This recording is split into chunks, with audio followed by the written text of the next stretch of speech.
রেস্টুরেন্টে গিয়ে চাউমিন খাবো? এত সময় কোথায়? বাসায় যদি পেয়ে যাই রেস্টুরেন্টের স্বাদ, তাহলে রেস্টুরেন্টে যাওয়া কি দরকার? আপনারা আমার সঙ্গেই থাকুন। অল্প খরচে কোকোনাট নুডলস দিয়ে কিভাবে সুস্বাদু করে চাউমিন তৈরি করা যায় আর কি মশলা অ্যাড করলাম, এটা টিপস কি? আমার সঙ্গেই থাকুন আর দেখতে থাকুন। সবাই কেমন আছেন? আমি ভালো আছি আলহামদুলিল্লাহ। এখানে আমি ১ প্যাকেট কোকোনাট নুডলসকে পানি যখন গরম হয়ে আসছে তার ভিতরে ঢেলে দিলাম। ঝরঝরা হওয়ার জন্য এখানে লবণ আর তেল কিছুই আমি এড করিনি। দেখেন তারপর ঝরঝরা হয়ে যাবে। তার কারণ হচ্ছে আমি অনেকক্ষণ যাবত এখানে পানি দিব। ঠান্ডা পানি অনেকক্ষণ যাবত দিব যতক্ষণ না পর্যন্ত নুডলসগুলো ঠান্ডা না হয়ে যায়। এমন একটা চালনির ভিতরে ঢেলে পানি দিতে থাকবো। তখনই ঝরঝরা হয়ে যাবে। চুলার ভিতরে দিয়ে দিলাম ২ টেবিল চামচ পরিমাণ সয়াবিন তেল। তার ভিতরে দিয়ে দিলাম ১ মুঠখানি পেঁয়াজ। ভালো করে নেড়েচেড়ে নিব। নিয়ে আমি এখানে ২৫০ গ্রাম গরুর মাংস আগেই প্রেসার কুকারে মসলা দিয়ে সিদ্ধ করে রেখেছি। ওই ভিডিওটা দেইনি তাহলে লং হয়ে যাবে।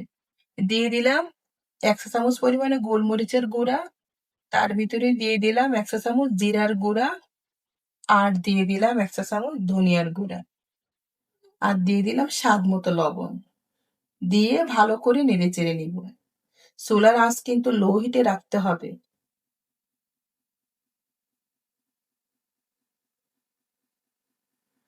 এই চাউমিনের বিশেষত্ব হচ্ছে সস।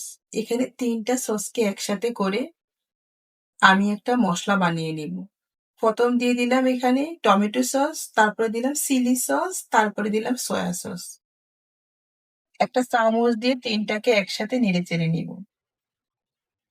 এই সসটা দেওয়ার পরে স্বাদের পরিমাণ এত বেড়ে যাবে। দিয়ে দিলাম গরুর মাংসের ভিতরে সস।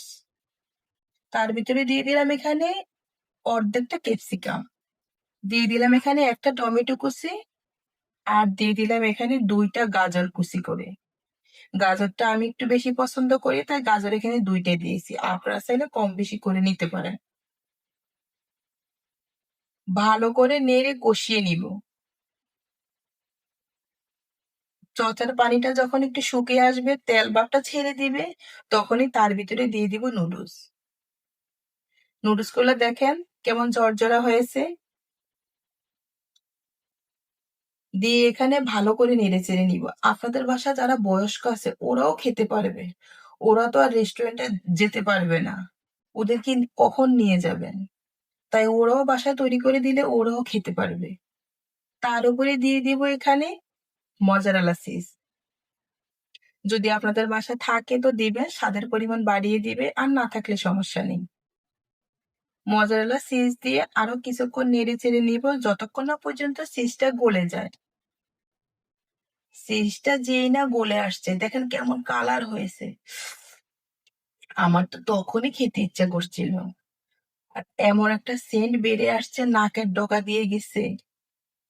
এখন আপনাদেরকে আমি এটা প্লেটের ভিতরে পরিবেশন করে দেখাচ্ছি। একদম বাচ্চা, ইয়াং, বয়স্ক সবাই খেতে পারবে।